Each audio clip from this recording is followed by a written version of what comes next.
What's going on, ProGuides fam? Welcome back to another Wild Rift video. My name is Kangas, and today we're going to be going over everything that you need to know about jungling. So if you're looking to score some wins, you came to the right place. So starting off, let me put it this way. Junglers are basically the babysitters of the team, tasked with getting their laners ahead and guiding the overall strategy of the team. Throughout the game, the jungler constantly has to decide who is getting resources and who is left alone. Junglers are the catalyst for any action in the early game and are one of the most impactful members of the team overall. Junglers reside in, no joke, the jungle, roaming from lane to lane in the early game and taking camps in between. The primary objective of the jungler is to snowball the game by ganking their lanes and getting them ahead enough so that they can carry. Junglers are also responsible for taking major objectives like the Dragon and Rift Herald, and also defending laners when they're in need of help. Smite is the summoner spell that every jungler needs to take, no joke. For those who are unaware, Smite is a unit-targeted summoner spell that deals true damage to monsters and minions. This spell is essential to take as a jungler because it'll help you clear early camps and secure big objectives like the Baron during the late game. If you want to carry the responsibility of making sure the game goes well and your laners are cared for, and you also want to flex your strategic knowledge and split-second reaction timing, then jungling is for you. Even if jungle doesn't call to you, I think you should still give it a try. Jungling will teach you a lot about macro play, so make sure to try it out at least once. And with that being said, let's go over our question of the day. What champion in the jungle have you found success with so far? Personally, I love Vi because her ultimate, point and click, really hard to mess up, but let us know yours in the comments below. In League of Legends, pathing between your camps correctly is extremely important, but in Wild Rift, it's actually not as crucial. Most of the camps are pretty easy to clear for most champions, but champions with strong area of effect, or AoE abilities, will have an easier time clearing Raptors specifically. Now you might be thinking, how do I pick where to start my clear? If you're familiar with League of Legends, you will know that mana-hungry champions typically start at blue, while everyone else just starts at red. When you're playing Wild Rift though, you don't need to stress so much over pathing. Most junglers can clear the camps with relative ease, and both sides of the jungle are simple and easy to clear. You'll usually want to start at the side opposite to the side that you'll be ganking early. We'll go over ganks and how to decide where to gank later in the video though. The best part about being a jungler is that every game is different. You have to think about your own jungle matchup, your laners matchups, who needs help, who can carry the game, which camps to clear and win, what objectives to take, and just in general weaving all of these things together into a victory. There's endless things to learn when you're playing a jungler, and every game wildly differs from the last. The variety in jungling keeps the role exciting and fresh, but don't worry if it's a daunting amount of responsibility at first. Just jump into it and start learning. I promise, it'll come quicker to you than you think. So first, we're going to go over the different types of ganks. Then we'll go over how to decide when to do them. To gank a lane is to sneak up on your opponents and attack them with your numbers advantage, hopefully killing them or at least forcing them to use summoner spells and lose HP. There are three main types of ganks: river ganks, lane ganks, and dives. River ganks are pretty self-explanatory, but they're also the most common type of gank. You ideally want to come from river when the enemy laner is overextended and pushing past the middle point of their lane. A trick I like to use is to always try and walk at an angle to cut them off from their tower rather than walking straight at them. This way, they won't have a path to escape and it will guarantee many more kills for you over time.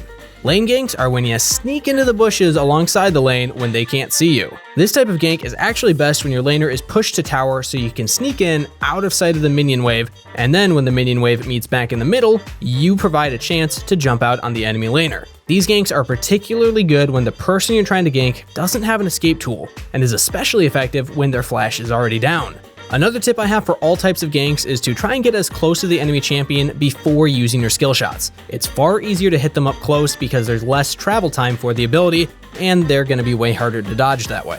The last type of gank is the dive. These aren't too common until around Platinum and above, so add these to your gameplay last. In dives, you're not sneaking up on them, but rather just force pushing a dive under their tower. This is best when your laner is constantly pushing waves in and has also chunked out the enemy laner already. This is one of the most punishing plays you can make because not only do you get the kill gold, but the laner that gets dove loses out on an entire wave or two of minions. So now that you know what type of ganks you have in your toolkit, let's go over how to use them. As soon as all of your champions are locked in, you can start to plan for the entire early game. Sometimes you will have to adapt this plan, but it's good to start making it as soon as you can. First, think about what side you're on. That'll dictate your first few camps. Next, start to think about what opportunities you'll have inside of the game. Think about what tools your character has to gank. Do you have hard CC? Do you have slows? Or do you just provide damage? Look at what your laners can provide to the gank as well, and also look at the enemy team's escape tools. If the enemy dragon lane has an Ezreal with his arcane shift ability, it might not be worth ganking. If the enemy Baron laner has Fiora, only look to gank her once she's already used her riposte. Every champion has different tools to set up and avoid ganks, and you'll have to assess these on the fly.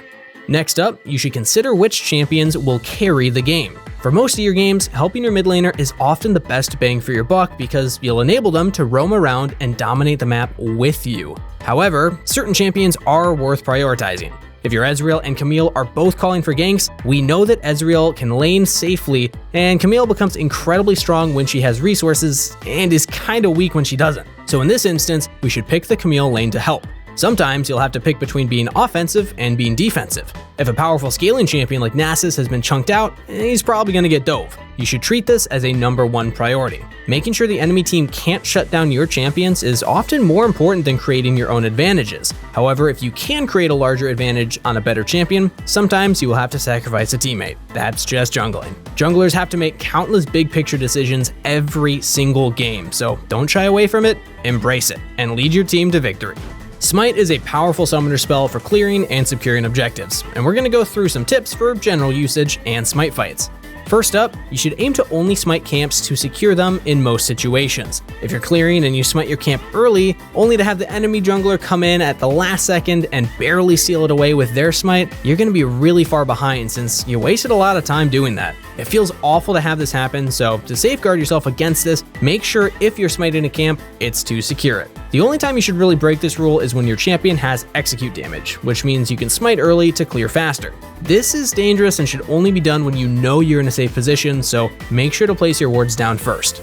Once you've transformed your smite into chilling or challenging smite, you should look to conserve it unless you're looking to recall soon. You can still use it for clearing, but it's important to have it in order to secure objectives, and it's also a powerful combat spell. Chilling smite can help you catch up to enemies and secure kills, and challenging smite is vital for reducing incoming DPS or during duels. It's absolutely vital to have at least one charge available when you're taking fights, and it's advisable to have two so you can secure an objective afterward if you win the fight.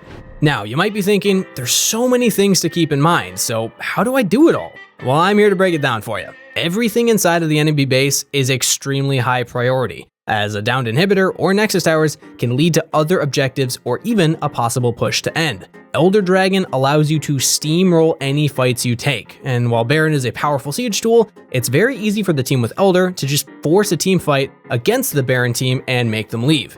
Every game is different, and there will always be different priorities. In games where you have a split pusher, taking Baron is crazy good because they'll just start knocking down towers like a battering ram. In games where you have a lot of engage though, grouping up to take towers is better because the enemy team has less safe space to stand in and you can stick together. Don't be afraid to test things out and see what works for you. Before we wrap it up, I've got some champion recommendations to help you learn about jungling. First up, Jarvan IV. He's a classic bruiser who likes to dive and has strong crowd control abilities and initiation. Perfect for setting up combos with his team. Jarvan likes to be really active, ganking with his flag and drag to secure advantages for his team as early as level 2. Pick him up if you want to set your team up for success. Next is Master Yi. Master Yi is a farming melee hyper carry who's known for cleaning up entire team fights. Yi is perfect for anyone looking to farm and scale to late game. His speedy clear and strong dueling make him a force to be reckoned with in the mid game as well. Learning Master Yi will teach you patience and efficiency, so make sure to give him a go.